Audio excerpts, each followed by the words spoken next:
Assalamualaikum warahmatullahi wabarakatuh, and very good morning to everyone. My name is Muhammad Rizal bin Abdullah, 22B 1006, and presenting with me today is Muhammad Daniel bin Saifuddin, 22B 0815. Our chosen topic for today is Gharar and maqasid Shariah. Our content for our presentation will be consisting of definition and understanding of Gharar and maqasid Shariah, along with the application on how we can implement Gharar and maqasid Shariah in the Islamic finance and banking. And along with it, we're going to give you some of the examples and as well as the implication of Gharar and maqasid Shariah, in which will be explained further into the video. And lastly will be the conclusion of our findings and research for today. The presentation will start now. Gharar means the Arabic terms describe various situations that can result in loss and devastations, such as deceit, fraud, uncertainty, danger, and risk. Its initial meaning was reduction. It literally implies risk. It is pleasant on the exterior, but uncomfortable on the inside. From the technical point of view, the jurists tried to define Gharar broadly by outlining its constituent part. Gharar, whether or not the subject matter is real, was defined by Ibn Qayyim as a sales in which the vendor unable to deliver the subject matter to the buyer. There are three types of Gharar.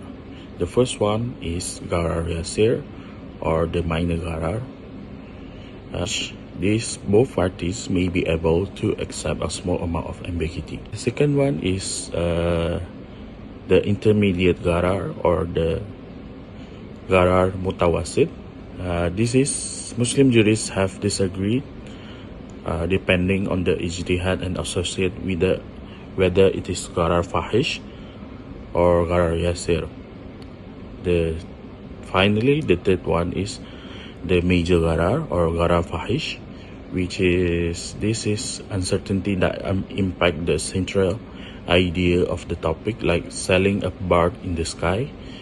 This is deemed to void the contract due to uncertainty surrounding to its essential element, which the subject matter is not with the owner. Moving on towards the definition and understanding of maqasid Shariah. What I can understand from maqasid Shariah is, first, it is the establishment of justice. It eliminates everything that relates to unfairness. It also promotes the community. It also promotes and strengthens the relationship between families, between individual and families, as well as the community as a whole in general. Some of the objective of maqasid Shariah. The first one is endorsing the benefits, which refers to maslahah to the people, and also it also strengthens and promotes justice, which refers to adil, about Gharar and Islamic banking and finance. As you guys know, as stated and explained in the early part of the video, Gharar refers to anything that is uncertain, which has risk. So how do we relate it to Islamic banking and finance? Well, it refers to any transaction that has uncertainty and risk in those contract or transaction. For example, let's say I am the customer and my friend here is the farmer. I want to buy 3 kilos of durian from him, and I will give time, let's say within 4 to 5 months, according to what the farmer needs. Let's say the farmer needs 4 to 5 months to harvest durian that is equivalent to 4 kilograms. However, recently the country itself faces climate change. Up until the harvest is not really certain whether the farmers are able to harvest 4 kilograms or maybe none. Then it is further explained that if we relate maqasid Shariah and Islamic banking and finance, that if they are both emerge, one of the objectives of maqasid Shariah that can be implemented in Islamic finance is first through the preservation of wealth. The preservation of wealth is considered as a daruriyat in Islam. Example of Gharar in Islamic finance and what maqasid Sharia said about it. The first one is short selling. Short selling is when an investor sells borrowed asset with the expectation that their price will fall. The goal is to buy them back at a lower price and returning the borrowed asset and profiting from the difference. It's strategy used to profit from declining market but involve risk, as losses can be unlimited if prices rise. Short selling provide liquidity and contribute to market dynamics, but it's complex and speculative practice. The second one is sells unharvested crops. It is selling agricultural produce before it physically harvested. It enables farmers to secure sales and income in advance, but comes with the risks related to the factors like weather and crop failures. Maqasid Shariah hold that the sales of the unharvested crop is haram, since it the sales of something that does not yet exist, which against Sharia law. The third one is the sales of disputed property. It involves the selling real estate that currently subject to legal conflict or dispute, posing potential risks and uncertainties for buyers due to unresolved issues and related to the ownerships. Maqasid Sharia hold that the sales of the unvested disputed property is prohibited, which is haram, since it entails the uncertainty of Gharar and the possibility of injury to the buyer.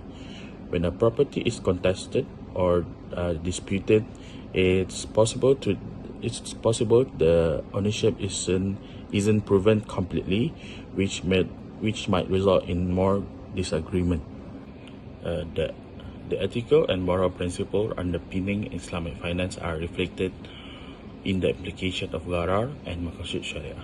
The first one is prevention of wealth, or hifz al-mal. Maqasid Sharia prioritize the preservation and protection of wealth, which stand in contrast of Gharar association with excessive risk and uncertainty. The inclusion of the Gharar in financial transaction may jeopardize the essential goal of safeguarding wealth. Second one is justice and fairness, adil and ihsan. Maqasid Sharia emphasize justice and equity in all dealings. The introduction of Gharar in contract can lead to the one parties gaining undue advantage, undermining the principle of justice and fairness inherent in Islamic finance. The third one is avoidance of harm. Maqasid Sharia plays a vital role in preventing harm. Gharar inclusion in transaction poses the risk of unnecessary uncertainties, potentially causing financial harm to participants. One is the promotion of economic welfare, or the maslahah. Maqasid Sharia aims to enhance society overall prosperity and well-being. The presence of Gharar, which unclear element, may hinder economic growth and stability, contradicting the broader objective of promoting economic well-being.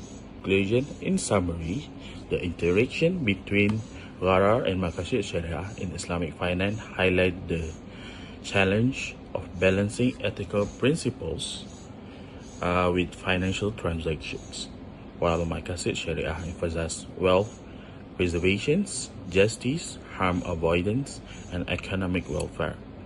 Gharar introduced risks that may jeopardize these goals. Striking a careful balance is crucial for Islamic finance to align with the ethical principles, fostering both financial growth and society well-being.